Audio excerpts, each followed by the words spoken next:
মডেলিংয়ের মাধ্যমে রূপালী জগতে পা রাখলেও অভিনয়ে নিজের শক্ত অবস্থান তৈরি করেছেন তাসনুভা তিশা। উপহার দিয়েছেন বেশ কিছু আলোচিত কাজ এবং ব্যক্তিগত জীবনের নানা চড়াই উতরাই পেরিয়ে এখনও নিয়মিত অভিনয় করছেন। সম্প্রতি একটি পডকাস্ট অনুষ্ঠানে অতিথি হিসেবে উপস্থিত হয়ে নিজের কাজের অভিজ্ঞতা শেয়ার করেন এই অভিনেত্রী। সেখানে সঞ্চালক তার কাছে জানতে চান অভিনয়ের পারিশ্রমিক নিয়ে কখনো জটিলতা তৈরি হয়েছে কিনা।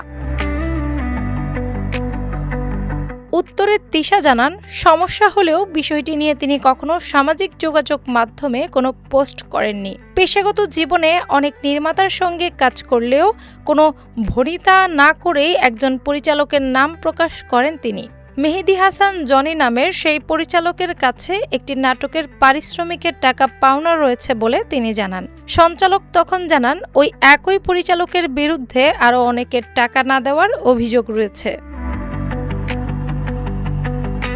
অন্যদেরও একই অভিজ্ঞতা হয়েছে শুনে তিশা বেশ বিস্ময় প্রকাশ করেন এবং পরিচালকের আচরণে অসন্তোষ জানান। পরিচালকের উদ্দেশ্যে তিনি বলেন, আমার পারিশ্রমিক না দিয়ে আপনি নায়ককে চেয়ার কিনে দিয়েছেন, যা খুব খারাপ। পুরো বিষয়টি বুঝিয়ে বলতে গিয়ে তিশা জানান, 2025 সালের এপ্রিল মাসে তিনি কাজটি করেছিলেন। টাকা চাইতে চাইতে এক পর্যায়ে তিনি ক্লান্ত হয়ে সেই পাওনা টাকা মাফ করে দিয়েছেন বলে পরিচালককে জানান।